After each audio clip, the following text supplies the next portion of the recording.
I thank the DAARN Living Library for inviting me as a guest. I believe Carl had asked me several months back.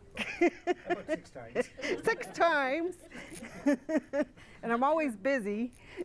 And I apologize for being late, but I just come back from Winnipeg for work, for working there. So, but I made it, and I'm happy because it was a crazy ride.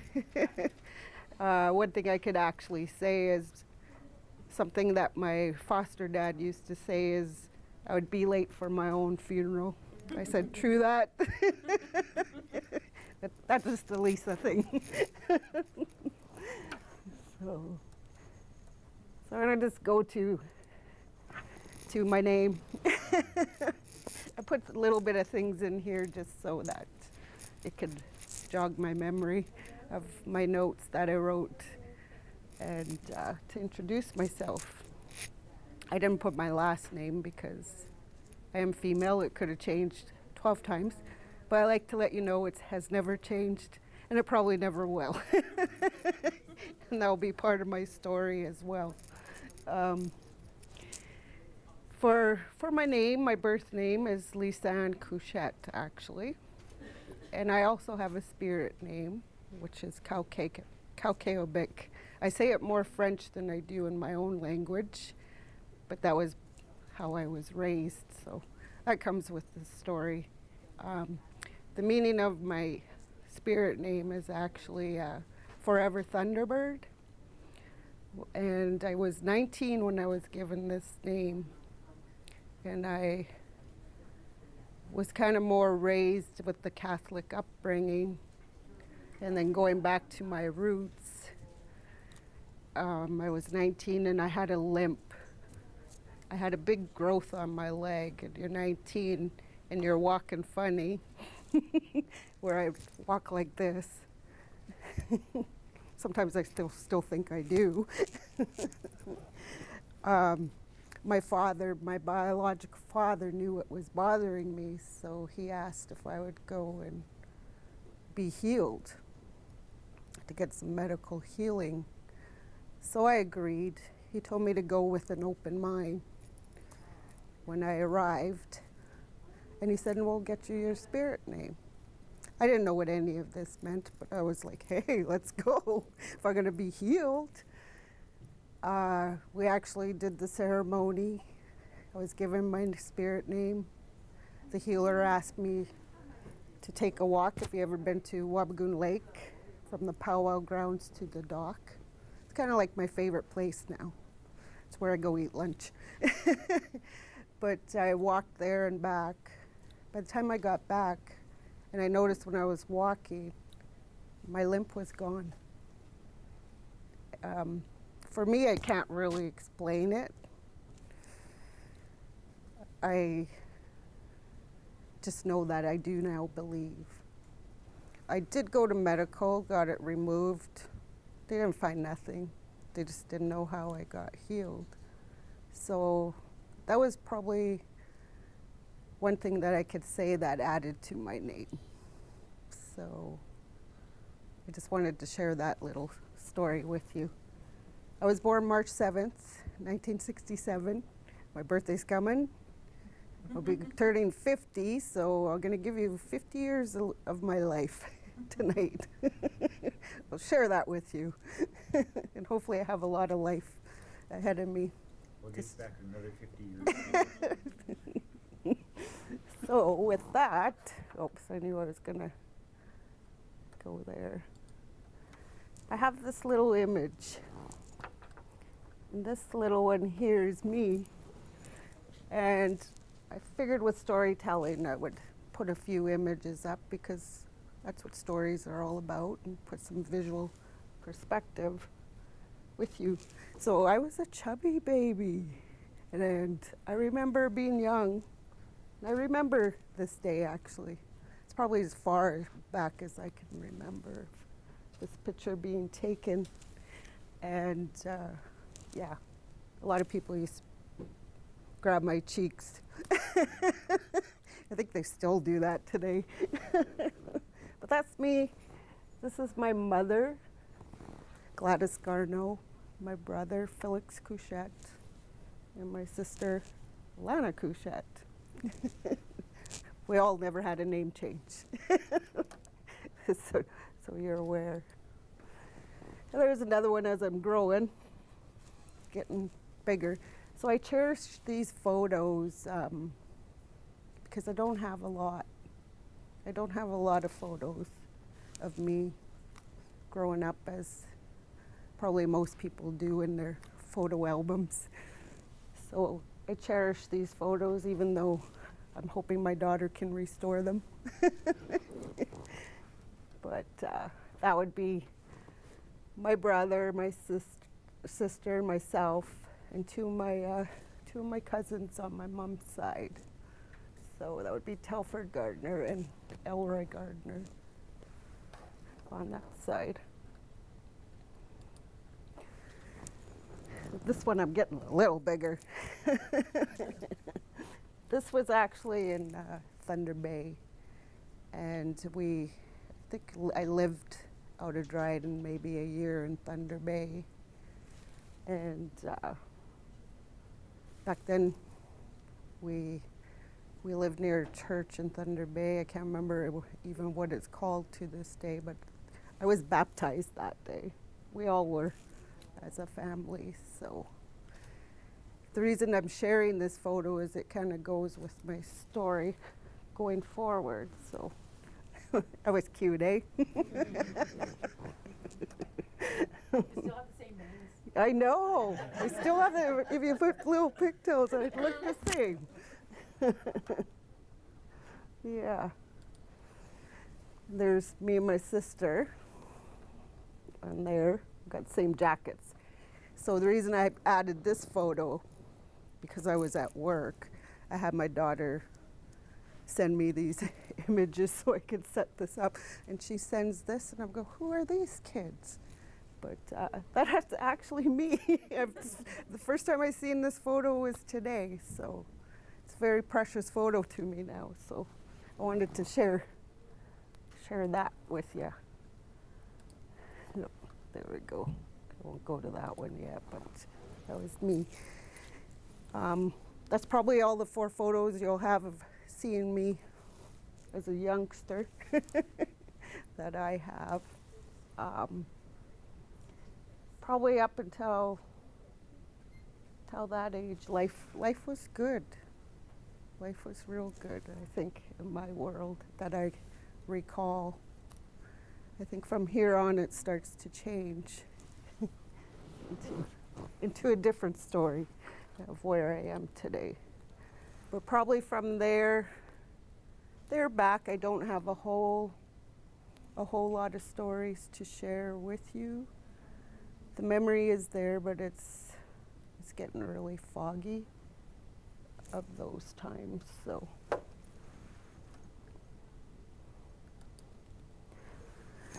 this one is my biological mother and my biological father, Gladys Garneau and John Kooshet. They're the ones who created me.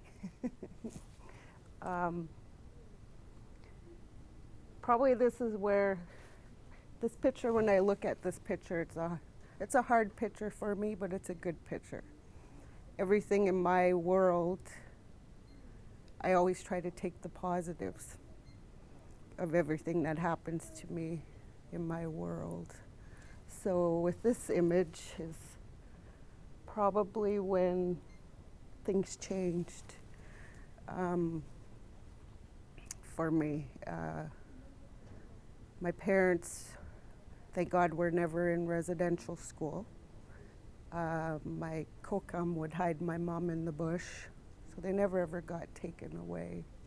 And my father as well, my grandfather on his side would hide them, because back then he was chief of the First Nation, or counselor of the First Nation at that time at the old reserve they call Wabagoon Lake. So yeah, drinking kind of came in.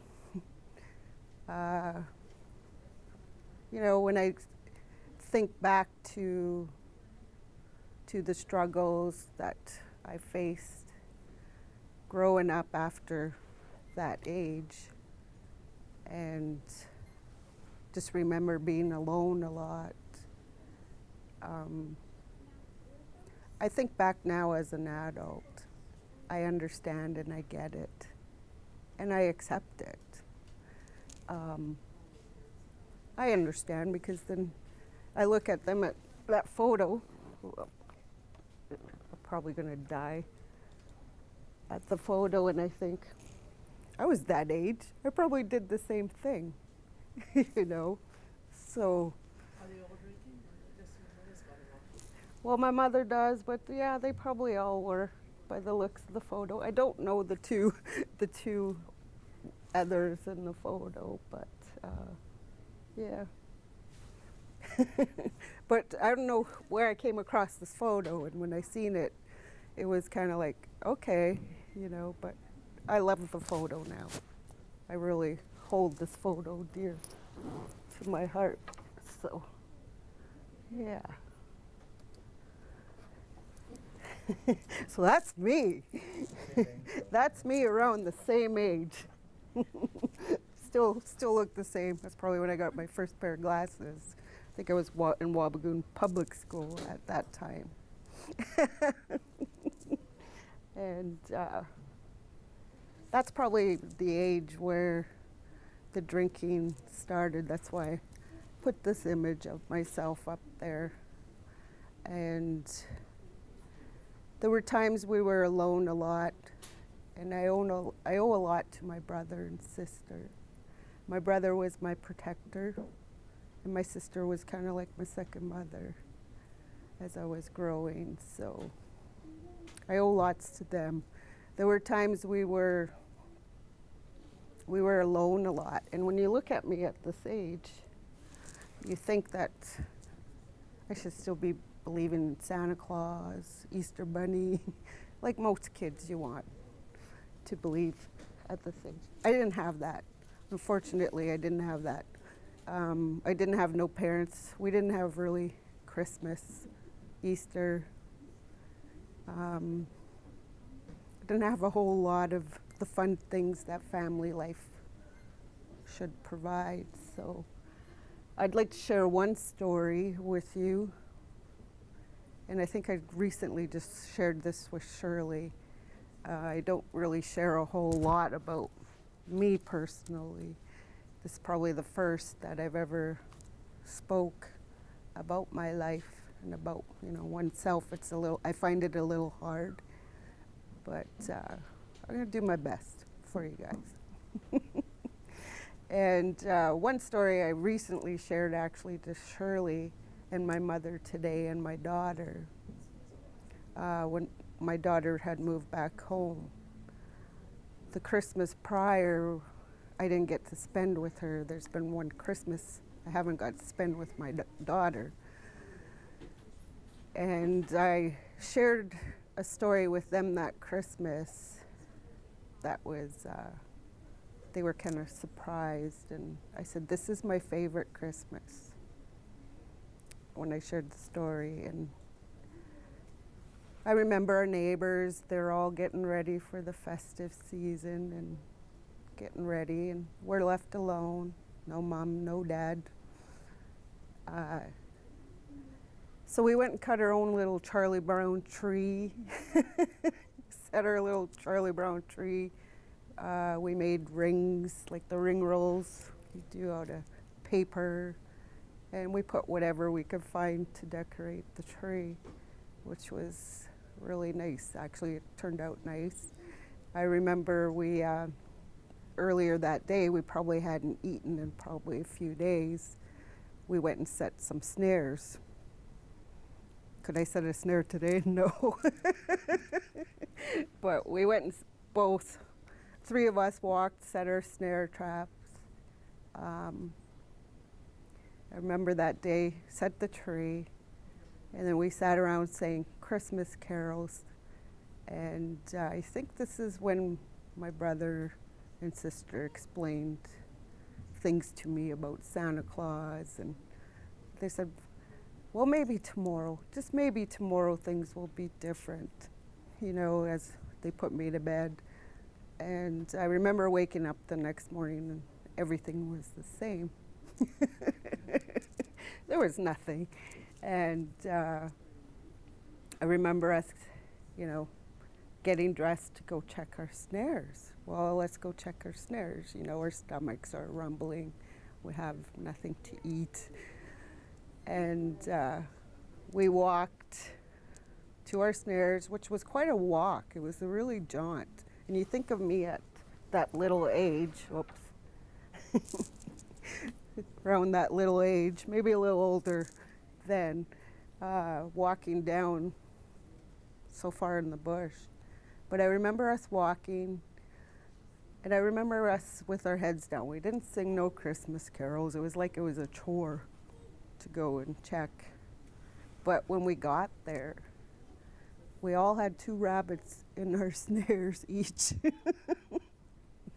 It was amazing. Like we were just like, whoa, look at all these rabbits. Look at all this food.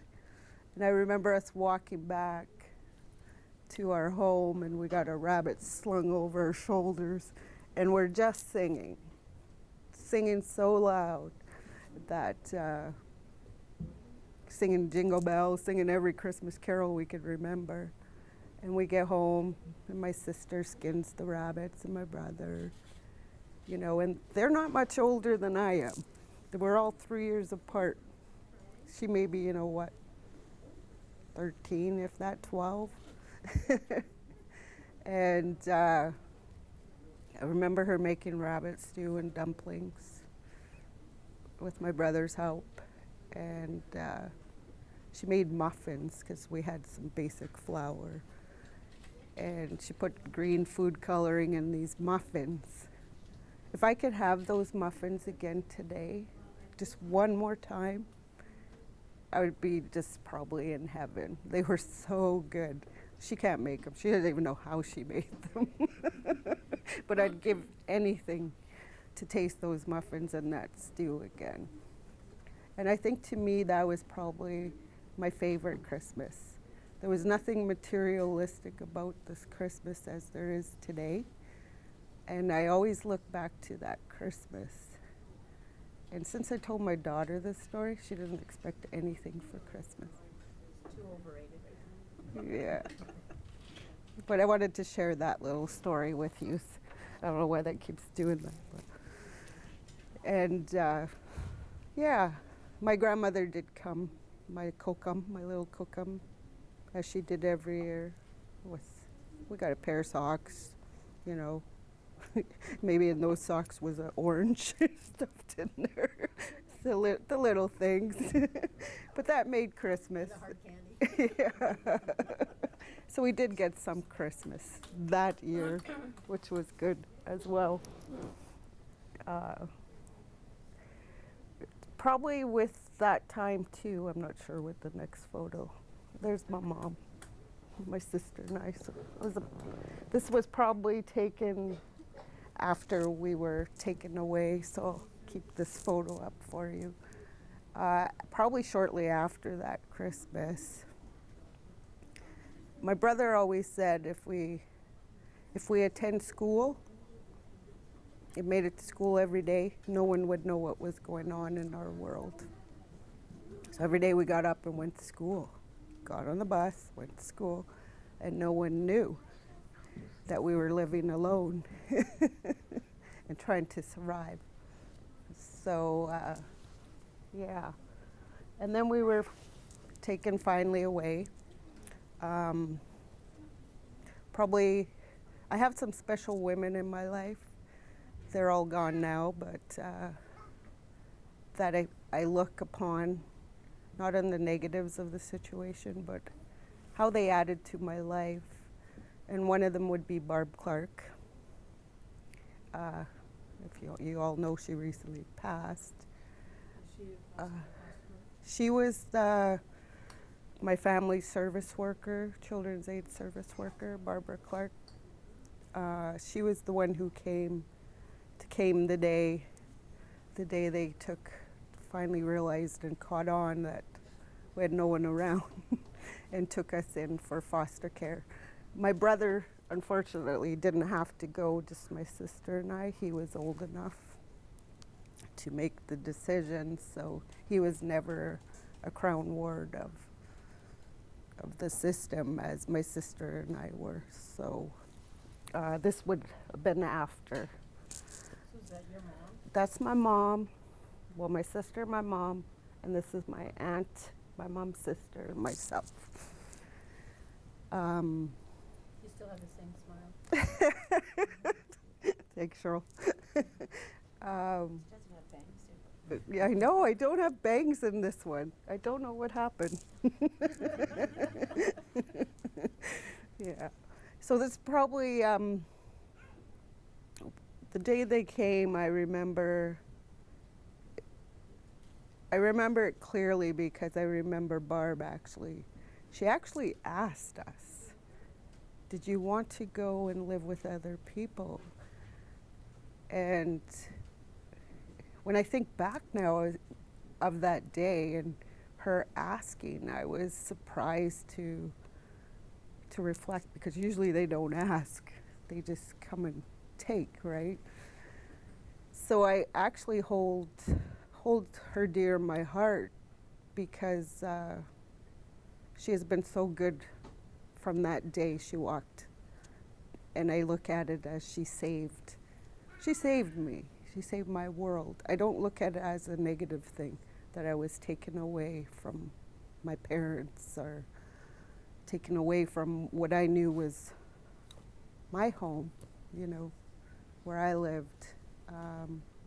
I look at it as a positive thing, because when I think back now, I'm 50 years old and I didn't really have to, I struggled, but nothing bad ever happened to me in my younger years, and I'm grateful for that.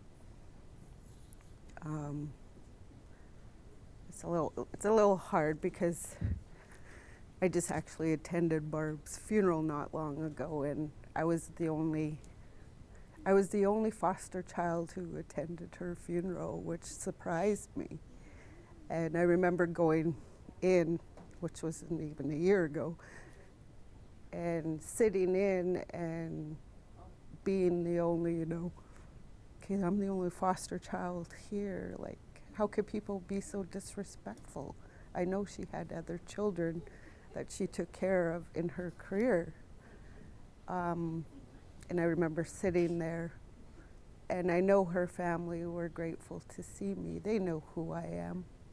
The whole family all knew who I am. So she's probably one of the strong women in my life. I have a group of them that's going to come with my story. Yeah. So this was probably, trying to reflect. We were already in foster home. First place they took us was actually to the Gardner family, which wasn't far from where we actually lived. She kept us there, which would have been, you all know Len Gardner, his mom and dad took us in. From there, after probably exhausted our stay there, I lived with my aunt and uncle on my dad's side in Atikokan. My uncle David and his wife, my auntie Barb. That was a culture change for me to just even go to Atikokan from my current roots where I lived. And then her being Jehovah's Witness, I got to experience the non-celebration of anything, but I was used to it. But it was a short stay. I recall being there in Atikokan. I don't think we were long, because my uncle got work out west, and away they went. And then we were moved to Dryden. So I was probably just before that picture, so it was 8 or 9 and around there. And my first foster home was with the Kane family. That was short-lived before I got hit with a belt, so they had to remove us and move us.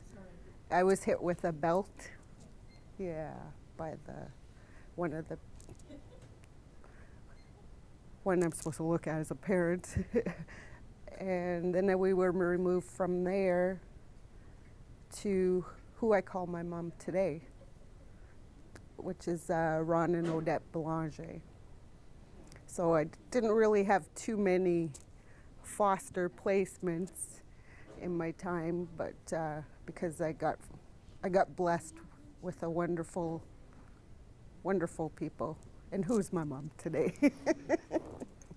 Yeah, and I don't know if she's the next slide. Oh, that there threw in because it's kind of something that in my world I hear a lot. It's just a Lisa thing. And my little part is, you wouldn't get it. I thought I was going to get a little bit emotional after my Christmas story, but no. So, with coming to foster home from Dryden and growing up, I'm a little older here, right there. I think I'm about 13 at this point. Coming to Dryden foster care, your world opens.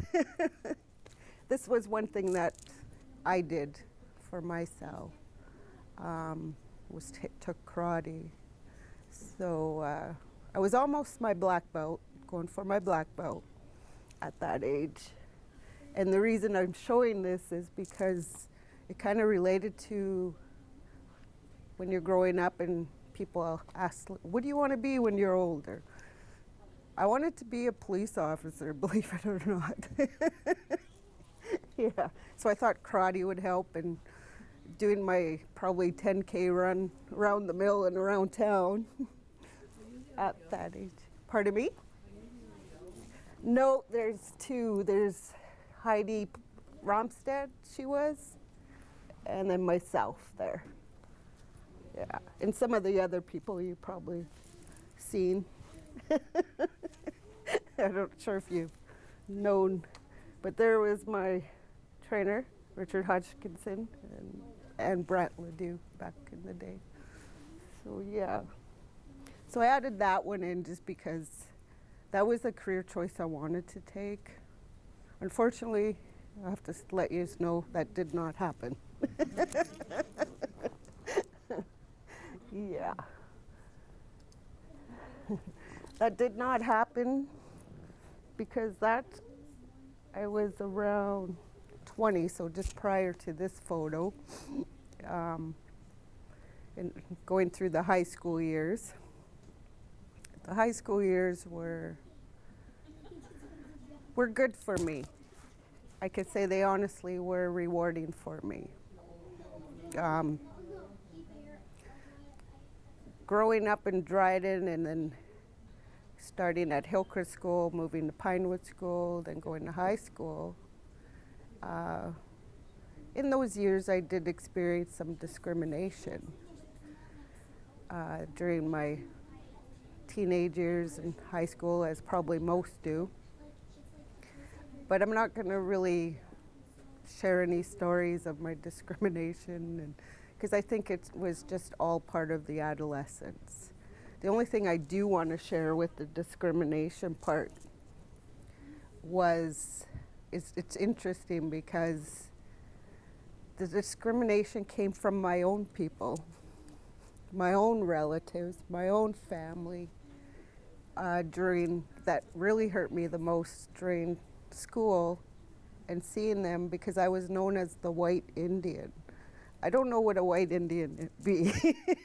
To this day, I don't know. At this age was probably after my daughter was born, a year later.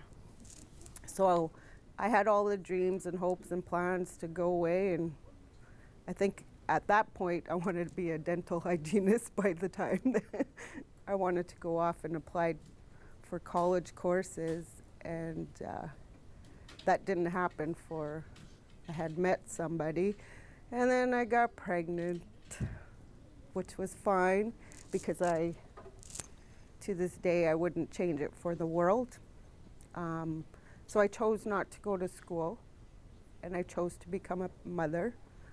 I remember being in kind of still the crown ward at that time because I was in the transition of going off to school, that, I was asked all the questions. Do you want to put your baby up for adoption? What do you want to do? And I think at that moment I was asked, I just looked and I said, I'm having my baby. What more was I going to say? Yeah, I want to put it up for adoption so I could go to school. That wasn't a choice for me. The choice was to be a parent. And I don't change that because she is the only one I have today. Yeah. So, and there she be. She was born May 11th, 1987. That's me. I look pretty young to be a mother with my nice braces. Her name is Ashley Thorburn. I think that was something I had posted on Facebook for her last birthday or something, but that's a picture of us, my first time holding her. It wasn't an easy labor, but I'm not even going to go into that, but That's why there's only one. that's a big story in itself. That is why there is only one. I had a hard labor, and it was pretty much, I think it was Dr. Ford, Dr. Brown that were here, the surgeon.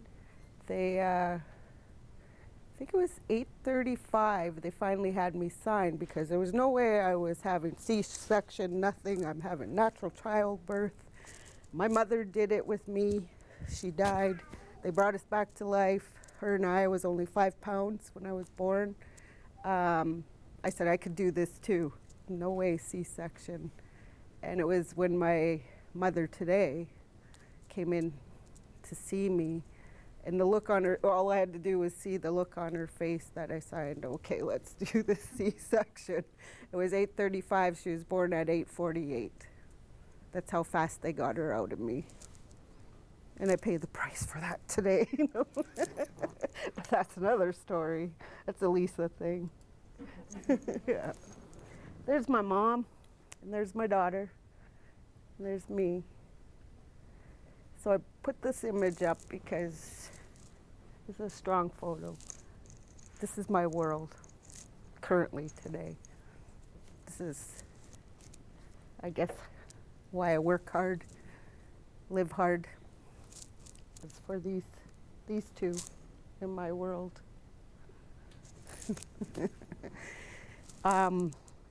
It's kind of nice, the story to my daughter being born is my mother, Odette. She was blessed with only one too and wanted a daughter. So I was able to kind of give that to her. We kind of shared my beautiful girl, Ashley. So I think even her name is kind of based on her grandma's. They wanted, my mom wanted Ashley Ann, and the other grandma wanted Joanne Lynn. I didn't want Joanne, and my middle name was Ann, so I just kind of combined it to Ashley Lynn for them. And her grandmother hadn't had any daughters as well, so I gave them a lot by having a daughter at a young age, and I wouldn't change it for the world. She is now 29, and we're probably the closest as close can be. This is not her father. This is her stepdad. I spent 17 years with. He helped me raise her. He has no children of his own. And I put that up there because Stacy Hanton is his name. He's probably my rock in my world. If something was to ever happen to me today, you could go to him and he could share anything with you about me. He knows me. I've met him at 10 years old.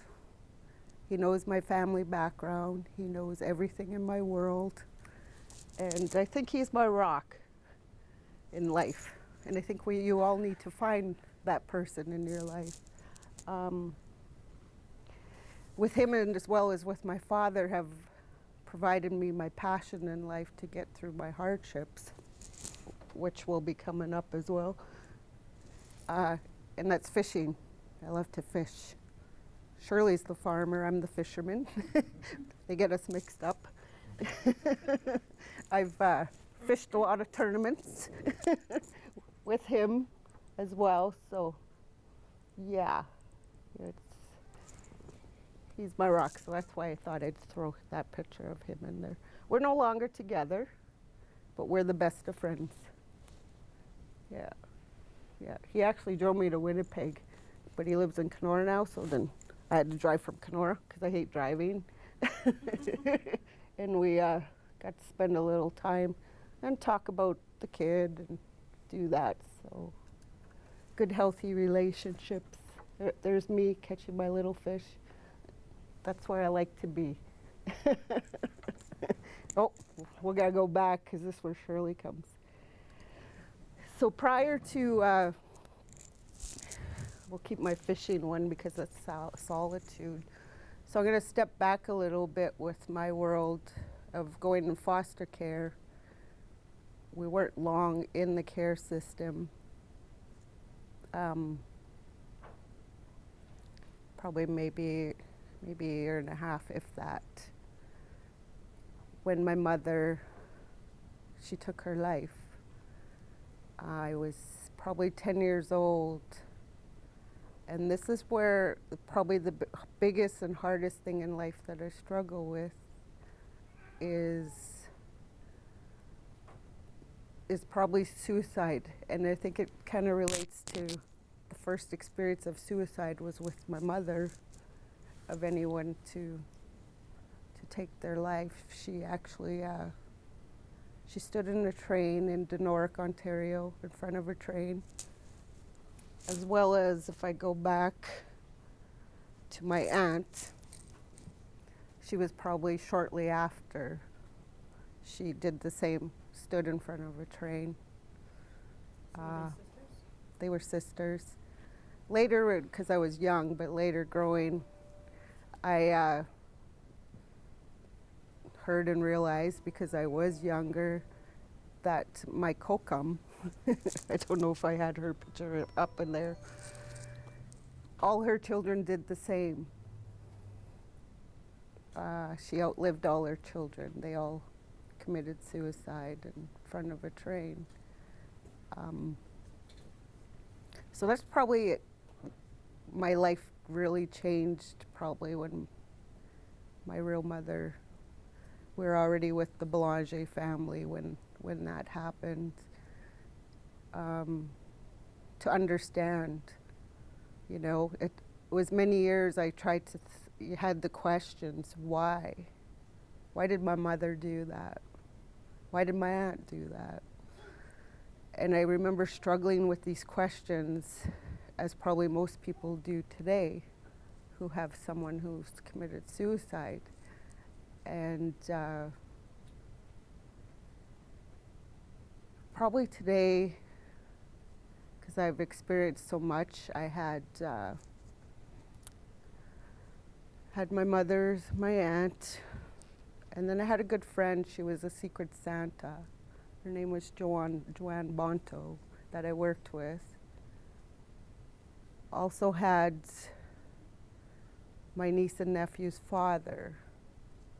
And that one surprised me because I always thought it was going to be my sister, because she always talked of suicide, but it was actually my niece and nephew's father that I had to go through and heal with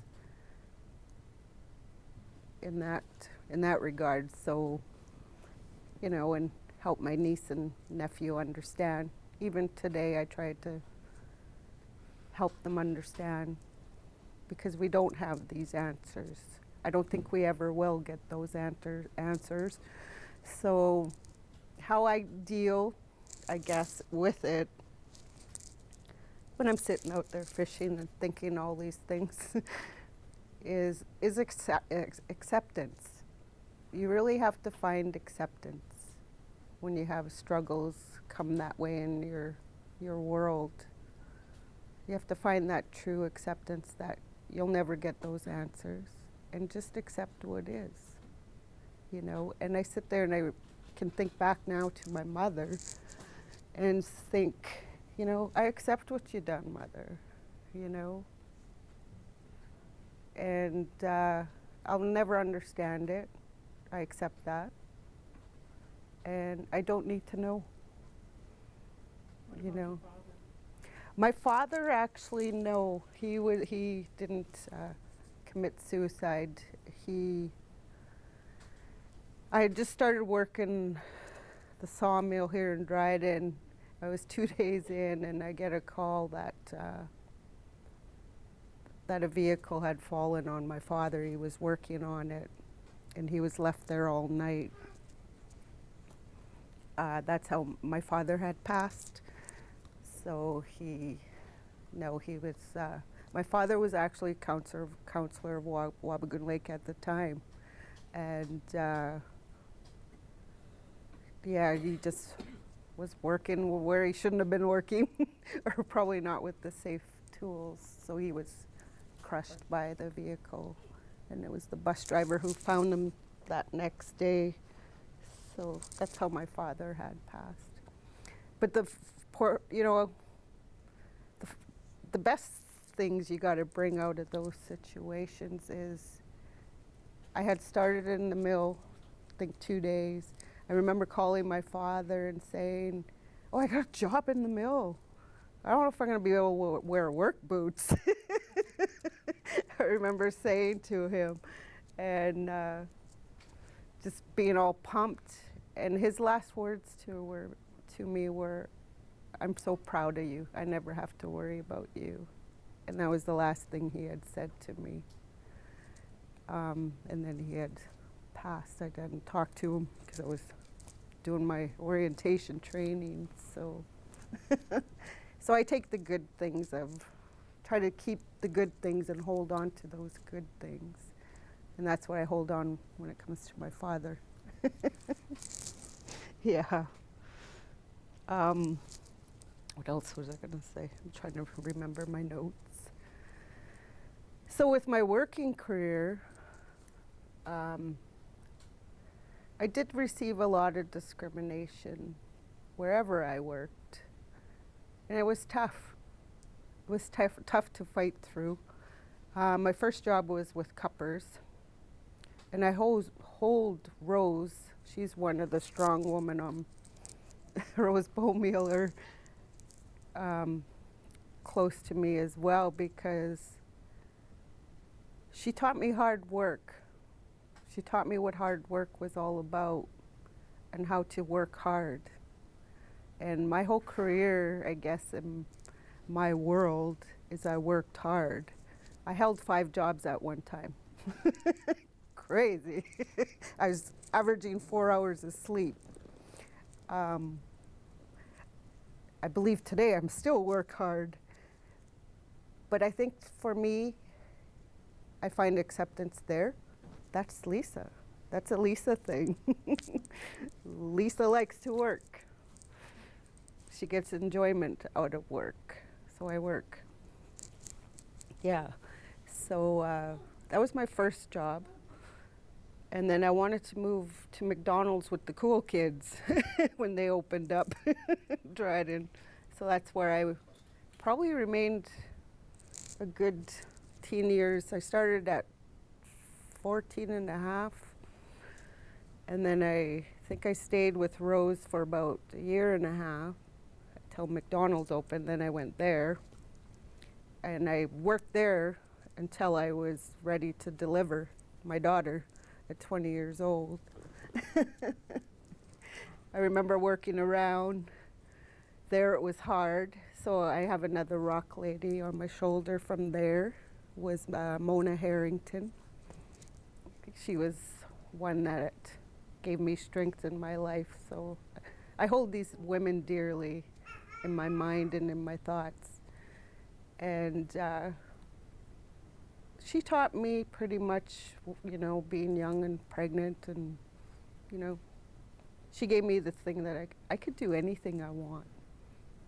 She gave me that belief in my mind, just how she was there for support for me during that time. Probably from McDonald's. I had my daughter for a while, and then it's time to get back to work. This is where probably I haven't stopped working, and was with Hydro One. And the one, my mom has nice friends, so the one who got me that job was Marg Knoll, which I hold dearly, to get me a good start in working in the corporate world, as if you want to call it. So I had worked there, I think 2 or 3 summers, as summer as a student, and then even though I wasn't back in school, I still got into the summer end of when I first started there. So I had worked there. I worked Barrett's. I worked RBC. That's how I met Shirley. Worked at the mill. I've worked for Contact North. I've worked for a lot of janitorial jobs. That's where I worked around the clock. Did those jobs too as well. So I have my resume is pretty, pretty, and now I'm a counselor with Wabigoon Lake First Nation. So yeah, and with Wabigoon Lake and my current being in council, it's busy, but it comes with fun things too. This would be one. There I am up here with Shirley down there. So I put this one up because I wanted to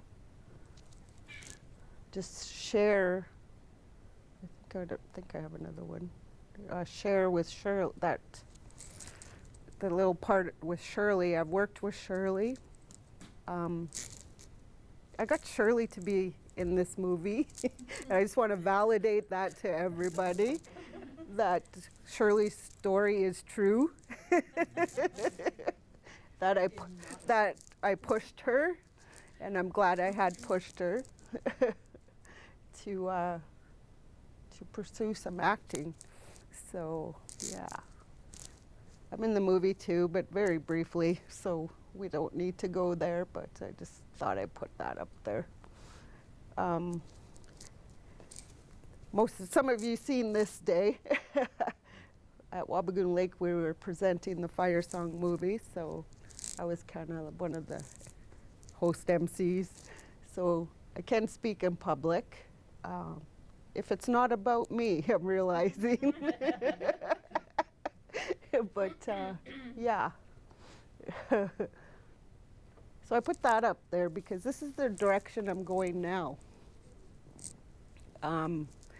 With my foster mother, she's very religious, old school Catholic, was my upbringing with her.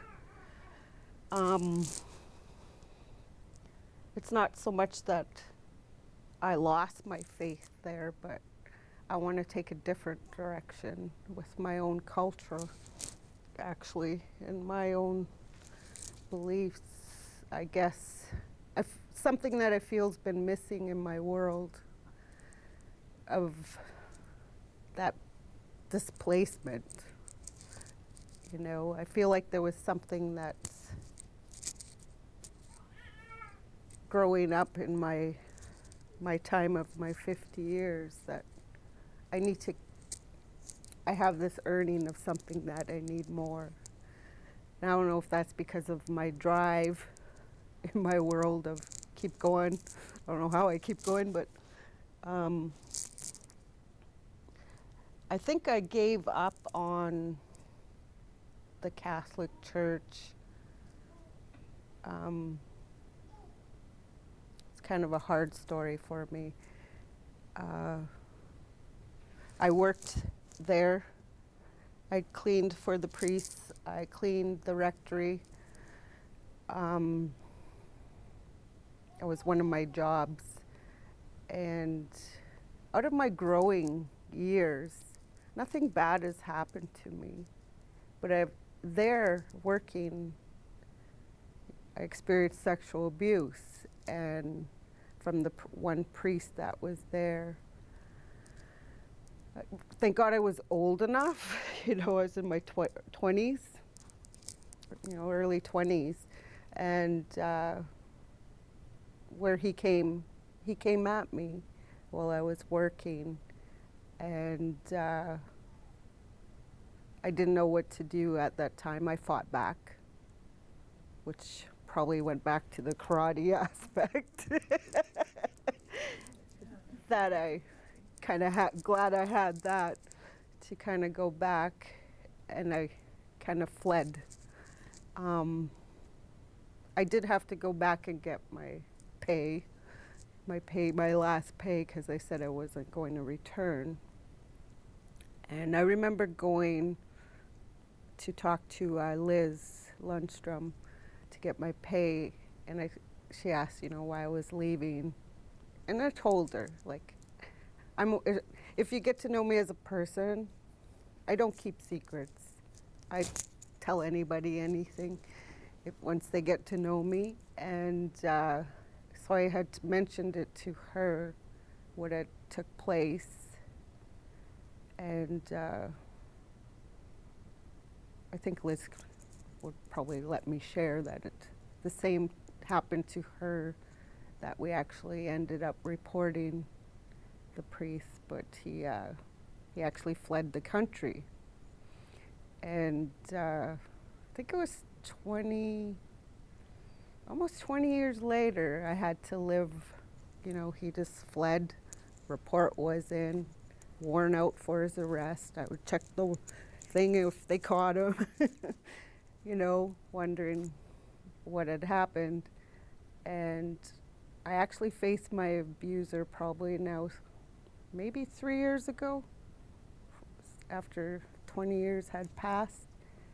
And I stood in the courtroom that day. I went alone, just all by myself, no support, it was something I felt I needed to do for me to heal and move forward.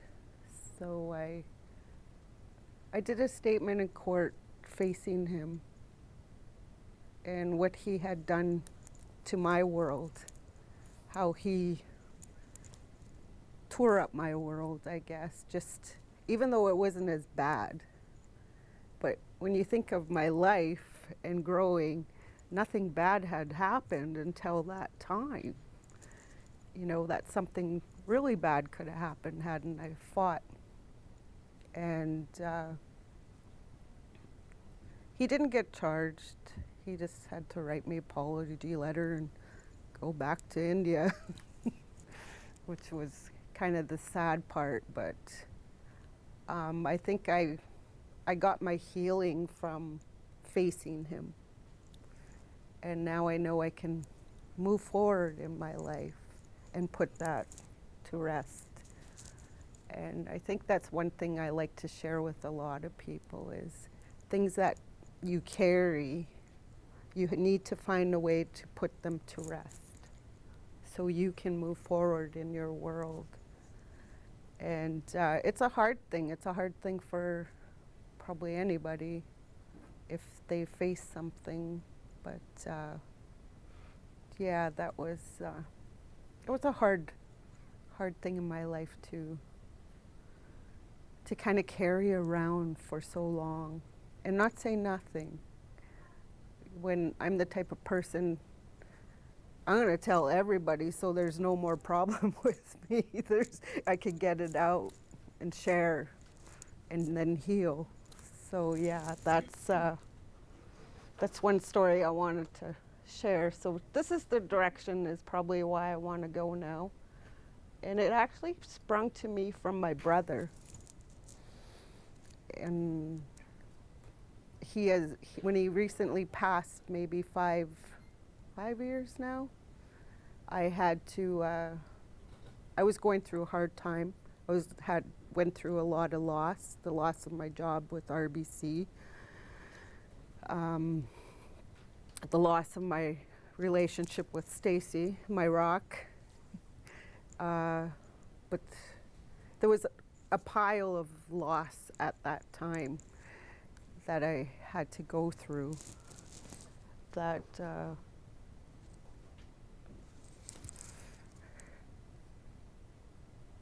and I went through some illness, probably a little bit of loss of my short-term memory even, because I had maybe too many strokes. I'm not too sure what they diagnosed me with, but I did have where I was off sick as well for a while.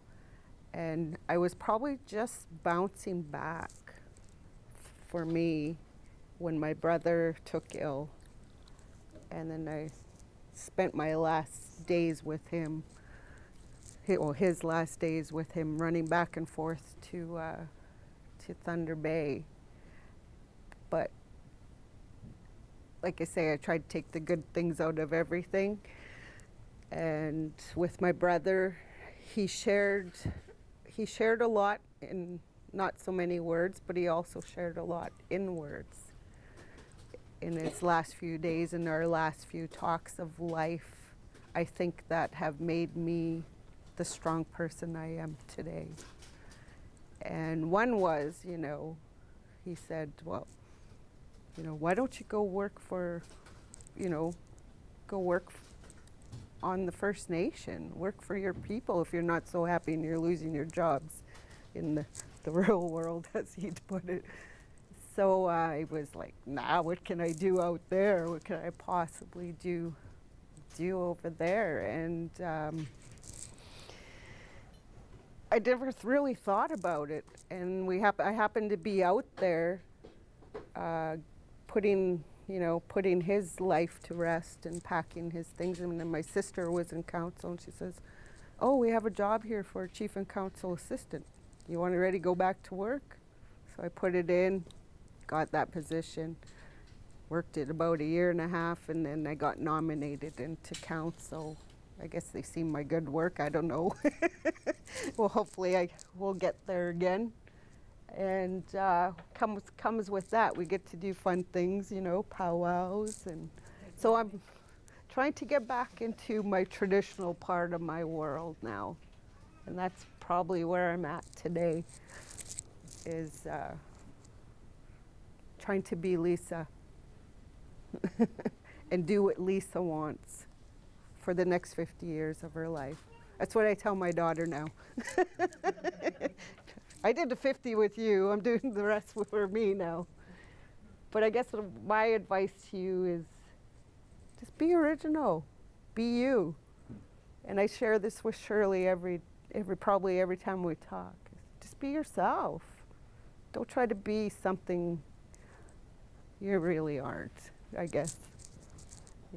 Just be true and be you, because it's easier that way. See, there's me being original. Yeah, there's me, born, raised in Dryden, and probably never leave Dryden. No desire to, so I thought I'd put that picture. Yeah, and I had to throw a selfie in there. And if you want to hook me up on Facebook, find that person, and that's where I be. That's my story.